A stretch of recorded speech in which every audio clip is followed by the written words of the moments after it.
వాతావరణ శాఖ చల్లని కబురు చెప్పింది. నైరుతి చురుగ్గా కదులుతూ ఉండటంతో వచ్చే నెల మొదటి వారంలోనే చిటపట చినుకులతో చల్లదనాన్ని ఆస్వాదించే భాగ్యం కలగబోతుంది. అండమాన్ నికోబార్ దీవుల్లో నైరుతి రుతుపవనాలు చురుగ్గా కదులుతున్నాయి. జూన్ 5 నాటికి ఏపీలోకి ఎంట్రీ ఇవ్వనున్నాయి. రాయలసీమ, దక్షిణ కోస్తాలోకి రుతుపవనాలు ప్రవేశించే అవకాశం ఉందన్నది వాతావరణ శాఖ మాట. జూన్ 10 నాటికి ఉత్తరాంధ్ర సహా రాష్ట్రమంతటా విస్తరించే అవకాశాలు ఉన్నాయి.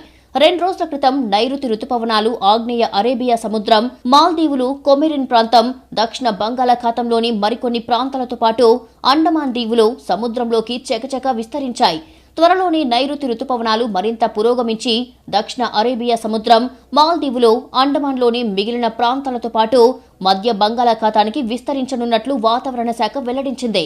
ఏపీతో పాటు తెలంగాణలోనూ పలు చోట్ల 2 రోజుల పాటు పిడుగులతో కూడిన భారీ వర్షాలు పడతాయి. మరోవైపు తెలుగు రాష్ట్రాల్లో కొన్ని చోట్ల భిన్న వాతావరణం కనిపిస్తుంది.